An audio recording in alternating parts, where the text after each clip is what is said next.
Good morning, everybody. It's Yankee Wally here. It's 10 to 3 in the morning here in sunny South Wales, and I just thought I'd keep abreast of everything that's going on so that I don't fall behind too much and then I have to miss things out. Now, this is an interesting little snippet. You see this beige house here? Is it beige cream? It's actually, it does say here 22 Farm Street, but in actual fact, this house in the middle, the cream one, is number 24 Farm Street, Mayfair, London. And that house used to be the home of Rain Spencer, who married Diana's father, Earl Spencer, and became Diana's stepmother. Now, Rain Spencer was the daughter of Barbara Cartland, the novelist, who wrote some wonderful books, but she used to wear false eyelashes and always wore bright pink, and she had white hair. Don't know if you remember her. I must get some photos. But anyway, this house has now come up for sale, believe it or not, at the smooth price of £10 million. And guess who's looking at it with a view to buy? Yep, Prince Harry.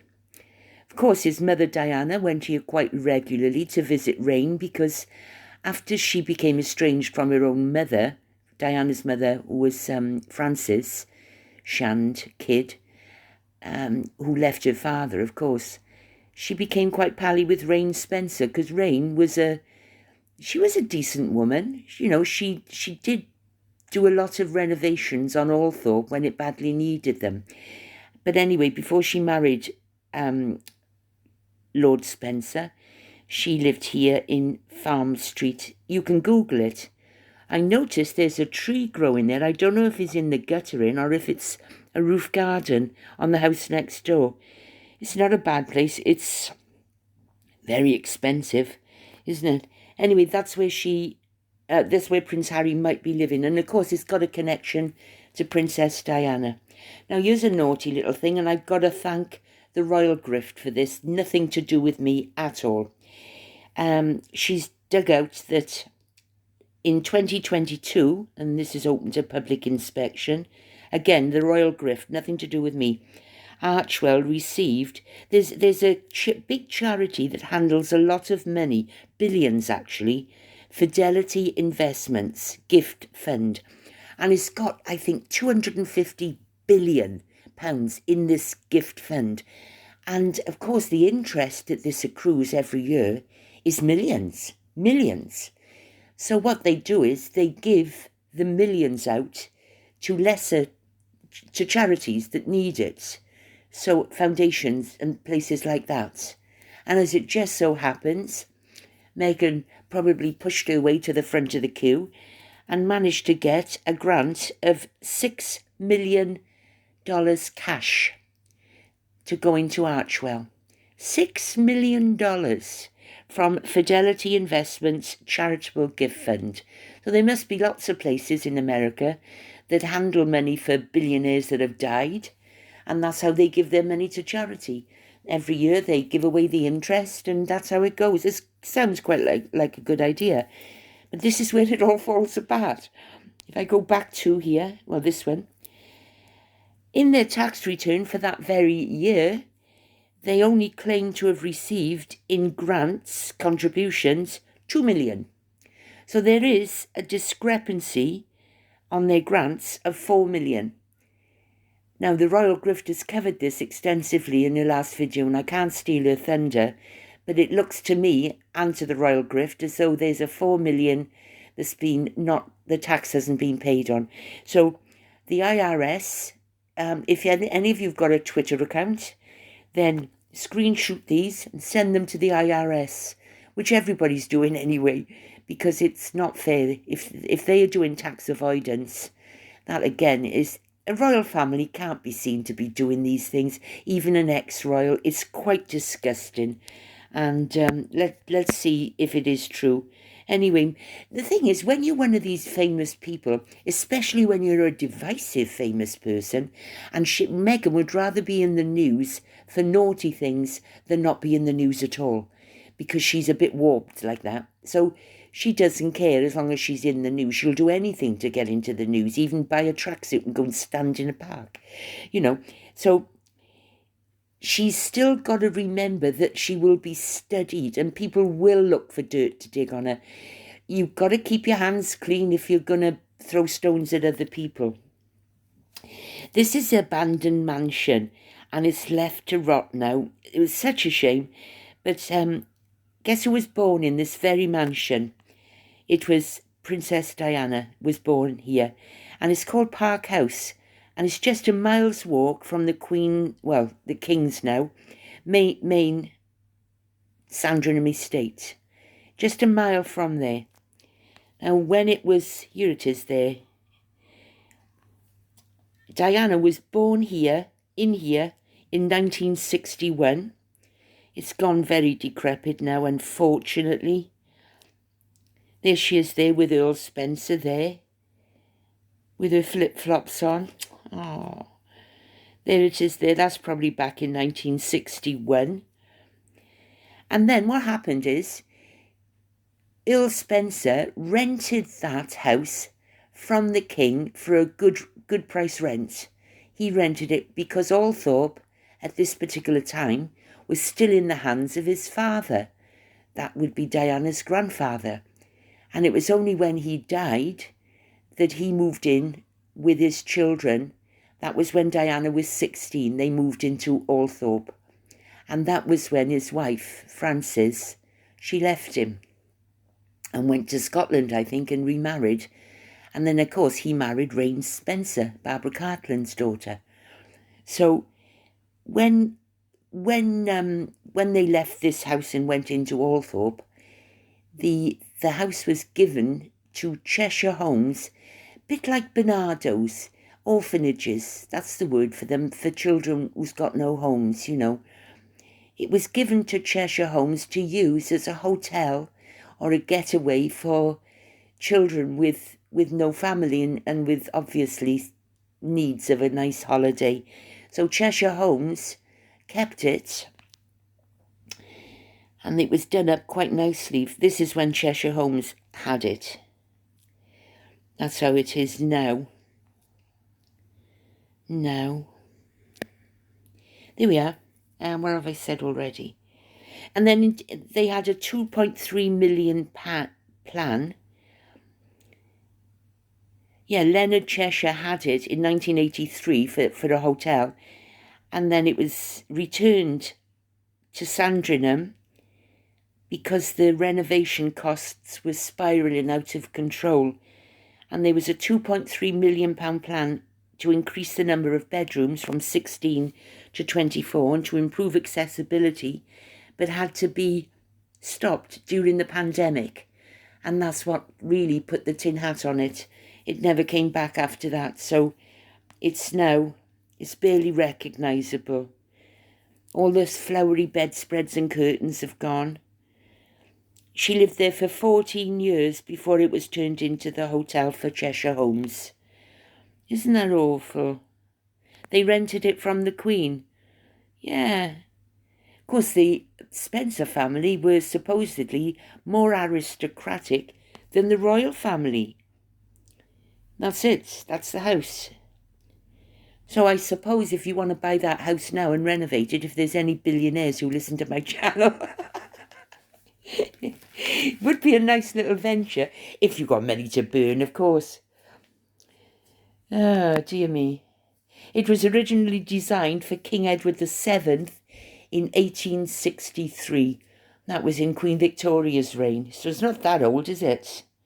Oh, there's a barn owl there. Look on the right. That's off my friend Nikki, Nixter. She sends me all these animal pictures. I know she knows I live in a city, and she sometimes has to tell me what they are. That is an owl, though, isn't it? Look at that. Anyway, Joe Biden, I got to say this. I'm not even going to take sides. This is not a fair, level playing field at all. I don't think so, anyway. And for the ability for the. I did not oppose busing in America. What I opposed is busing ordered by the Department of Education.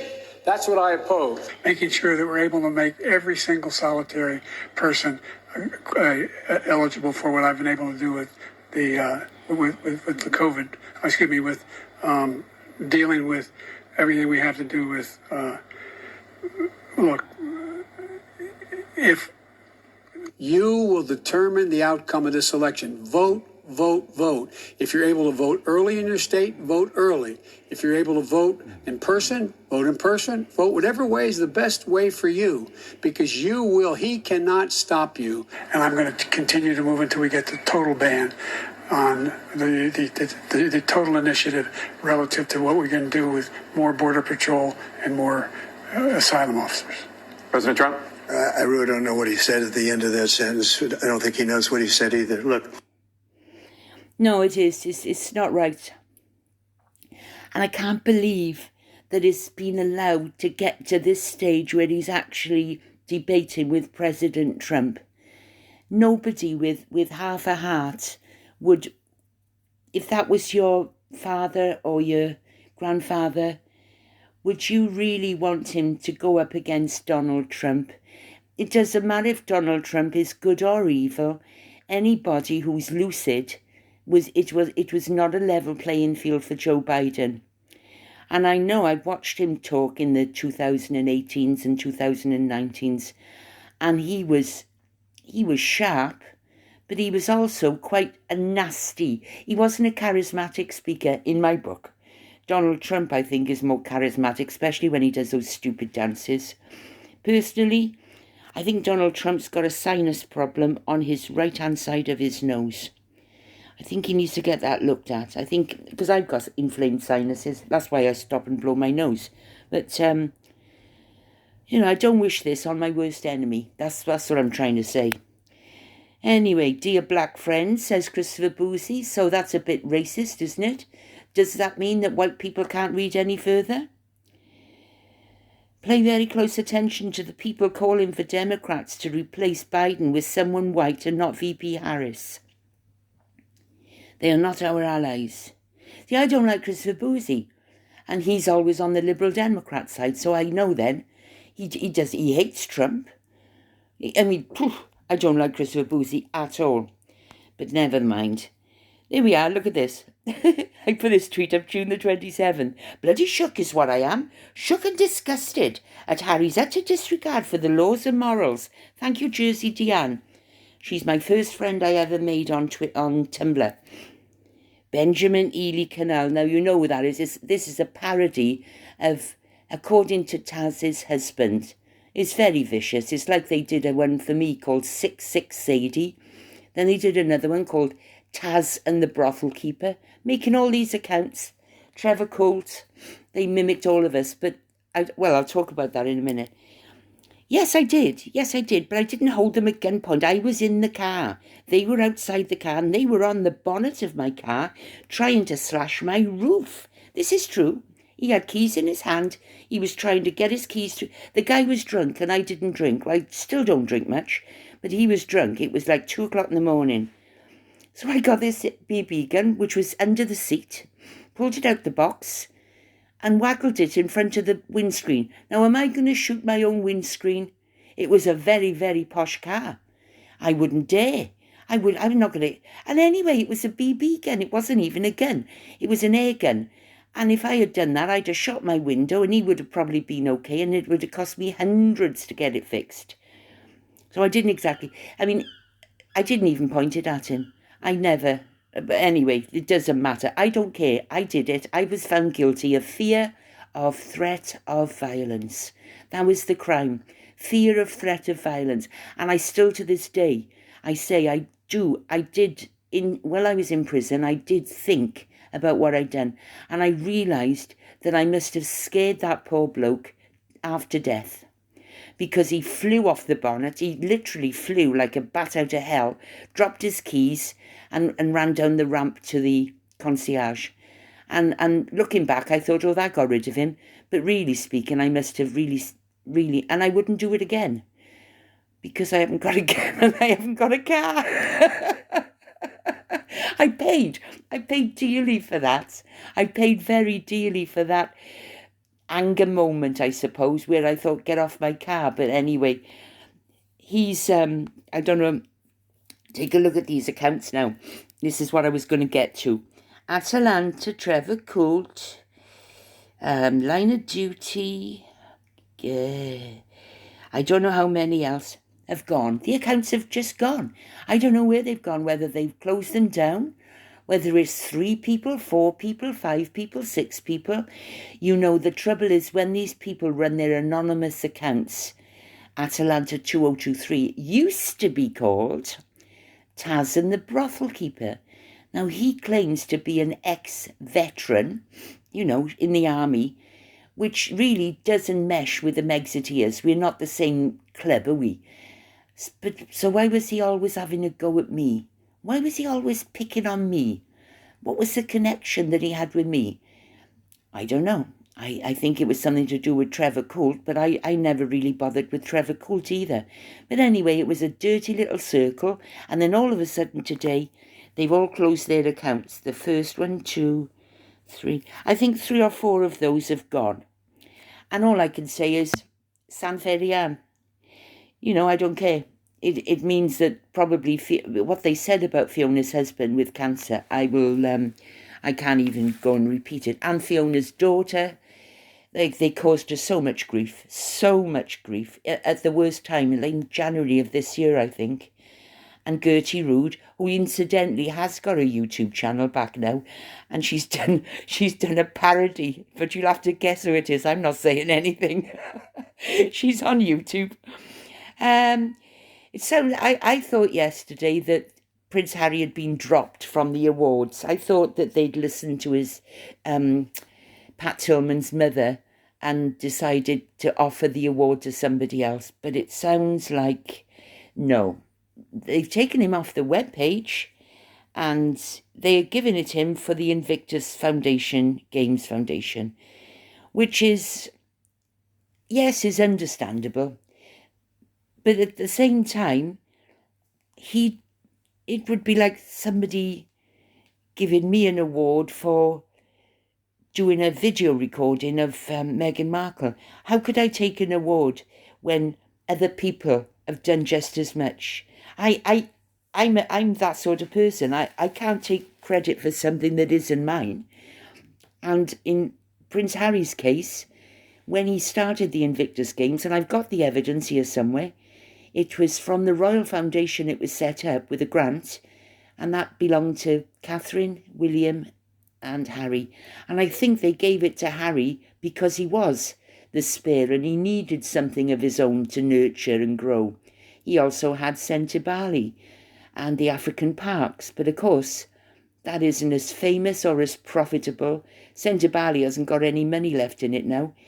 And so he's not interested in that because it doesn't bring him the fame and fortune, despite the fact that there have been murders and rapes on the African Park estate. And Harry is on the board of directors and he could do something. He could. But he doesn't want to soil his hands by messing with that. But he will go to the SBN Awards and take an award for starting the Invictus Games. He picks and chooses. And because there's been a bit of, there's almost, I think there's 50,000 signatures now on the change.org petition. When I first signed that and put it out, it hadn't even reached 5. That was only yesterday morning or the day before night. So it's really gathering pace. There's a lot of people, veterans, people that deserve to be heard, not me, just some stupid Welsh woman over here. I don't even know what I'm talking about half the time in America. I only learn it from Twitter. Twitter. Oh, God. But I still got an opinion, and I don't think Harry should get it. He's British anyway. Keep it to Americans. You know, Harry doesn't even respect your constitution. He doesn't even stand still for your national anthem. They're despicable, the pair of them. They've no respect. Oh, here's Daisy York. Now, I don't know who this woman is, but as soon as I saw the Gaza flag, the Gaza Strip flag, the Palestinian flag, I thought, uh-oh, we got trouble here. And she calls me Welly, which I thought was rather a nice little name. I don't mind if I'm called Welly. And she, when I said I was shook or something, she said, "Don't lie, Welly. You are on the Fixated Threat Assessment Centre's list, as you well know. Fact. So yes, it's not technically just the Met Police list.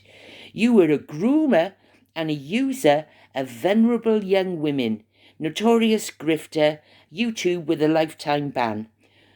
Oh, tell me how you really feel, Daisy. Oh, God. Could she throw any more at me? Honestly, it's pretty bad when people you don't know. I don't know her. Just come out and you think, wow, where did they get that from? Why are they so keen to believe it? I've already said. In fact, it was who was it now? Hang on, Lady Colin Campbell.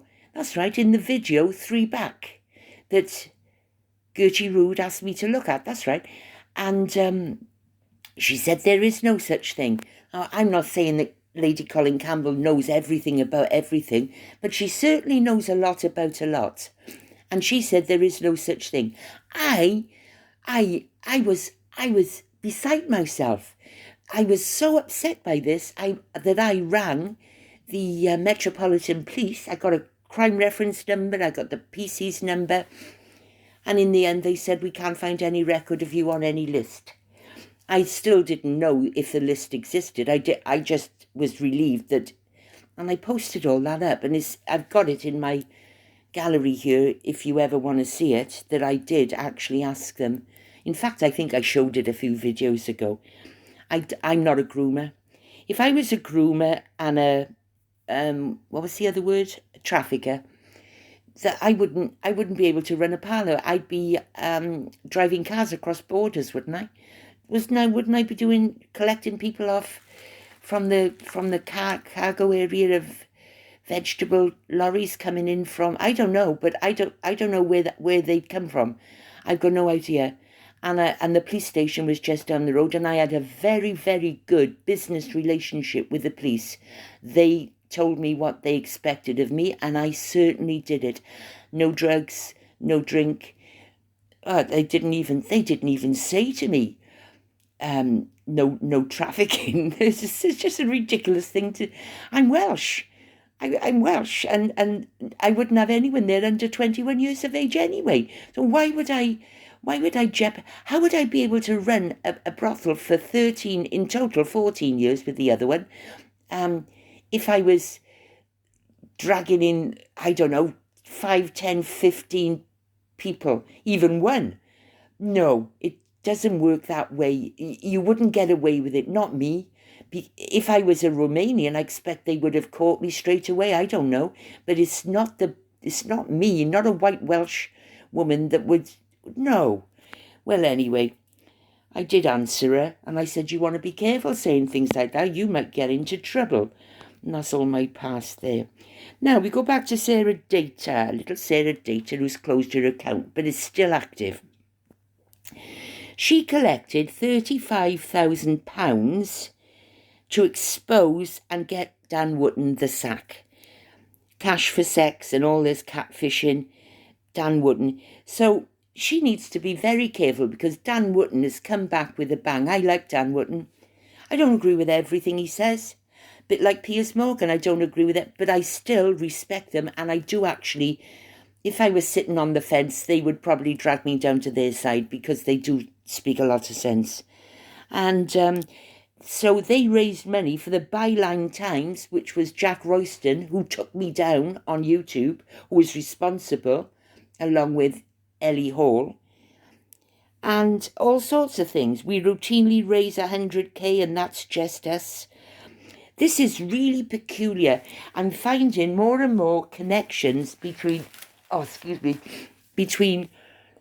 sorts of people, and Boozy and Ian Sexton. But that'll come up later. There's some pictures there of William. That's what he's been doing just in the last month alone. And then I know his face there. Who's he? I know him there. I don't know. Anyway. And so what do they do when the EPSI Awards start making noise and people are bucking against it? He puts out an old picture. They put this one out again, of Harry high-fiving with a camera. If you look in the reflection on the car door, there's a camera there.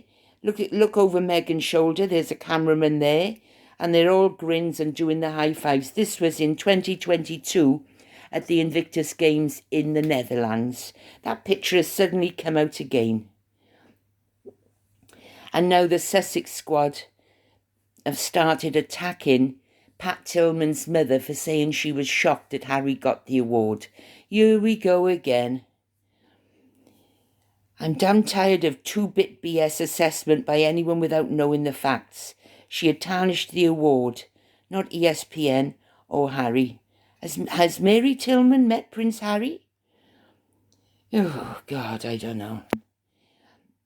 And then there's all sorts of things now. That's about Harry being a racist.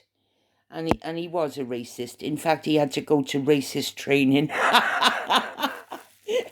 And Buckingham Palace have employed a racist czar, T-Z-A-R, something like that, a common sense czar, I don't know, something like that. And he had to apologise. I've shown you the video, though. He does. He says, here's my little packy. Nasty. And then they're slamming cake to bits. All of a sudden saying horrible things about Catherine, on about Carol Middleton as well. And this is... I don't know who it is. Oh, I know it is. Yes, I do. This is all nasty, nasty stuff here. Not true or anything. This is the culprit. Royal T 27749. T, just the letter T. This is a brand spanking new Sussex squad agitator. Even copying in the royal family and 10 Downing Street, calling Princess Catherine sterile, cancer faking, crotch flashing, fake mother and bully. It's terrible. But the thing was, this account is so new. It only had 8 followers when I checked it out. And as you can see there, 8 followers. And out of all those followers, there was only one that was verified. And it was Ian Sexton, global citizen. He's the bot farmer. He owns the bot farm. The only one. I've blocked him. I don't bother with him. But he is the owner of a bot farm. That's why he's got so many followers. They're all bots. But he sells them. So for this one to suddenly, let me put it this way. Ian Sexton is the pimp. And the bots are his trolls. And he hires them out by the 100, by the 20, but he always makes sure that he's connected to them, so that they've got to check in with him because he's their master. There, and they're putting up some terrible, and this is all to do with Ian Sexton, who's supposed to be a global citizen. Horrible man, horrible. Just, oh, look at this. I'm loving my new gravy boat that I found at my granddad's house. I think it's one of those things to do a peeing when you're in bed. And this, I owe this to somebody else. And I can't think who it is, but I do thank you.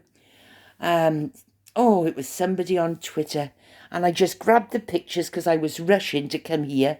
Anyway, there's all Princess Margaret's jewellery that they sold after she died. I think her daughter Sarah Armstrong-Jones and her son, can't remember his name now, would have had some from her stuff. This was other stuff. But look at the price of that beautiful pearl necklace, 6 strands, 276,800. That must be the difference in top quality pearls and pearls from Temu. That flower pot top right-hand corner that went for 38,400 was something that her father gave her on her 8th birthday. I found that out off this tweet. Can't think who it is now. Remember the tiara she wore in the bath? They sold that, the Baltimore tiara, and everyone was saying, oh, I wish she kept the one she wore in the bath. I can imagine the Queen saying to Sarah and the David Lindley, isn't it? You've got to get rid of that tiara, because the Queen wouldn't have liked that at all. She didn't. She wouldn't have liked a tiara in the bath. No, she wouldn't have. It would have been, by the Queen's standards, awfully shabby, tacky. No, so she would have asked them to sell that, I would think, because everyone remembers it, because it was a very big tiara, very beautiful. And I don't know who bought it, but it sold for nearly £1 million. I wonder if they took it apart and made it into something. They do that a lot with jewels. That's the last one. 24,000 for a single strand. Some rather nice stuff there, isn't it? But you should have seen Wallace Simpson's jewels. I had some pictures of those. My goodness. Edward was determined to give her as many jewels as she would have had she been queen. And he bought her so much. So much. But Princess Margaret's got quite a lot here. Bit old-fashioned by today's standards, aren't they? You know. But nevertheless, very, very nice. Here's the latest on the surrogacy. Right, Anna Rojas. My theory. Meghan's frozen eggs, Harry's sperm, surrogate mother, someone very close to her. Her niece, Ashley. Ashley, that's Samantha's daughter. Now there's Ashley there in the garden with little Archie. Archie and Lilibet, sorry. This could well be, you know, there's Ashley there. Meghan's eggs, Harry's sperm and her body. But then somebody said, which is a fair point,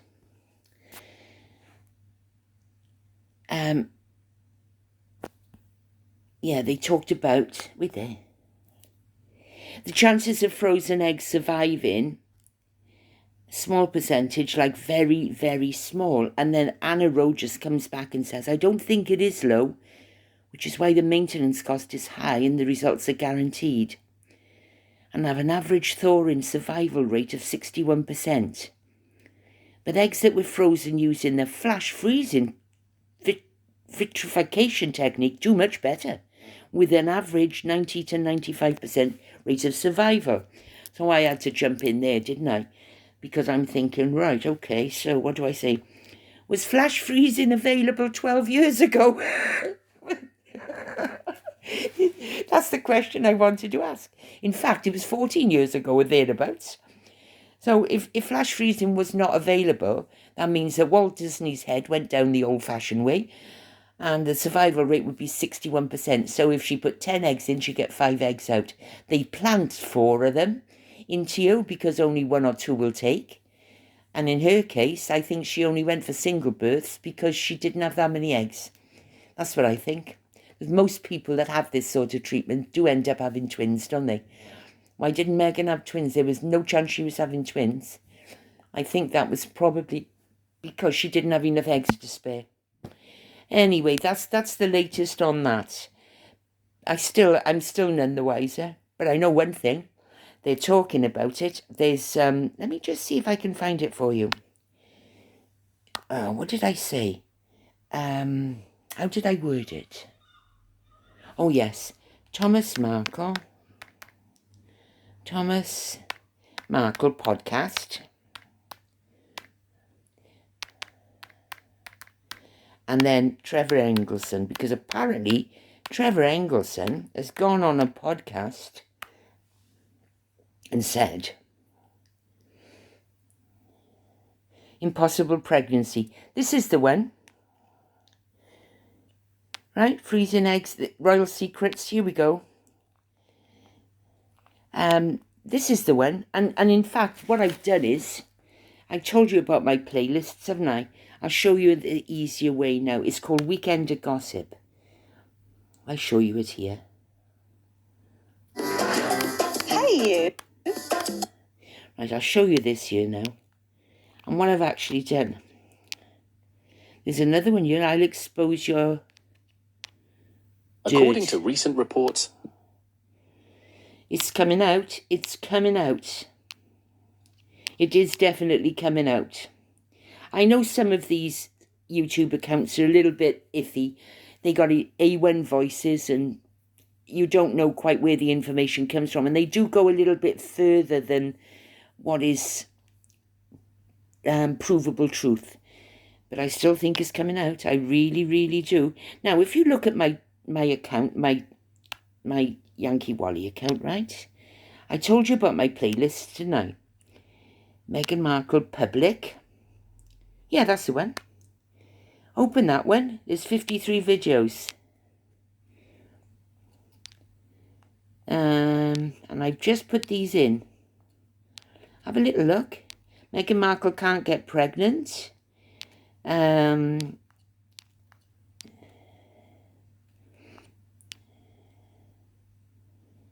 okay, Wally. Just a couple of... I'm sure I've put them in here. It's called Weekender, isn't it? Yeah, here we are. They're at the bottom. They're at the bottom. There's 3 of them. So you can have a little look and have a listen yourself. I really don't like talking about people's private parts. And I do apologise once again, because if it was your business or my business, I would never, ever, ever discuss or even want to discuss anything with you about your private... I don't like using the word journey because they use it so often these days. To me, a journey's a bus ride. But, you know, your particular life's experiences with having children. But in the case of Meghan Markle, good God, she's pulled a blinder. She really has. She's totally muddied the water. She's tied us all up in knots. And I'm speaking not so much for you to listen, but hopefully that somebody else will listen, because sometimes I say things on this channel and it's happening again now, and tomorrow it'll come up in the paper and something that I've said will come up. It seems like these small reporters of other papers or something, they actually troll. It makes it a lot easier. They troll other YouTubers and get their information from them, and it's a good idea. But I think as YouTubers, I've used the royal grift tonight, and I've given full credit, but as YouTubers to each other, we generally all go gather our own information, and we do share it if it's a big one, like I shared the SBN awards tonight, you know, with a few of them. But, you know, that's how we do it. We respect each other very, very much. So I'll expose your dirt, says Trevor. I hope he does. I hope she didn't pay him off. I hope he hasn't signed anything. Anyway, if I signed an NDA to Meghan, I'd break it because, let's be honest, she lies, doesn't she? By the way, do you remember I told you all about those 140-something lies the other day? Well, after I'd finished doing the video, I took a little look, and I think there was another another page. I think there was. Here we go. It's page 8. Yeah, there is a page 8. It's not... Hang on, that's page 7. Oh, my God, no. How far did I get? 149, wasn't it? I got to page 4. Well, look at this now. Page 5. I'll hold it there for you so that you can... Oh, yeah, Air Canada steward doffed his cap despite them not wearing caps. Flight crew on their knees thanking MM. Oh, that's page 5. That's page 6. Oh, dear, dear. Burying the miscarriage under a banyan tree. Oh, I forgot that one. She didn't have a miscarriage. You know that, don't you? She didn't have a... Oh, God. Page 7. They have no time for petty jealousy. And page 8, the list of not lies but utter deception. These are good, actually. Photo of Meghan Markle cleaning fish, as per the TIG. She wasn't at Frogmore. Used a fake house to film Netflix. The pregnancies. Purchased multiple domain names while still a working royal. Showed Harry Potter premiere clips and tried to insinuate it was them. Netflix suggested British royal family were racist. New Zealand Prime Minister strenuously denied having any involvement with Harry or MM. That's Jacinta Ardern. I think she's retired now. She said that British press were publishing bad headlines. This was in the Netflix documentary. And they flashed up on the screen some headlines, but they weren't British papers. They were American papers. The publications were not British. MM was two-timing Harry and Corey. Archie's baby shower was for a girl. Yes. H used a photo which was actually lifted from a Harry Potter premiere. Oh, that was right. That was when they showed a picture of the gangs, the thousands, hundreds, I should say, of photographers waiting to get a glimpse of them. But it was a Harry Potter premiere. False images used in Netflix to suggest the palace and the press are racist. False prize-giving ceremony at polo match just for Netflix footage. Oh dear. Photo of H surrounded by paps was cropped from a photo with Chelsea Davy, not Meghan. Oh, they used photographer's scrum photo, which was actually of Katie Price. Oh, it's unbelievable. Do you know, they do more photoshopping? And somebody said to me that the picture of Prince William and the children jumping over that sand dune with the bushes was photoshopped. So what? It's not a royal photograph. It's a casual, and it doesn't matter. It doesn't have to be purely accurate. It's just a joyful, nice picture. And let's be honest, a photo like that would be awfully hard to get, but I liked it. I just take it on face value. I don't look too deeply into any of the photos. But of course, Meghan and Harry, they Photoshop, so they're the Photoshop king and queen. So they said straight away it was Photoshopped, because Charlotte was facing another way and she had different clothes on. Oh, it's just ridiculous stuff. I can't be bothered with it half the time, but for some reason I just got to tell you all. Anyway, hopefully I'll be back tomorrow. Thank you for listening. This has gone on a bit longer than I intended, but hopefully I put you to sleep quite nicely. You had your hot milk. I did. I had white mocha tonight. And our bloody Asda order came today, and it was missing. I ordered 6 lots of sandwich fillers, 6 little containers. I only got 2. And my cigarettes are missing, but that's probably a blessing in disguise. So I was missing out on a lot, really. But it doesn't matter. At least I got some fresh bread and milk. I'll see you tomorrow. Hopefully I'll be back. Thank you very much for being with me, and thank you for listening. And all I got left to say now is cheerio!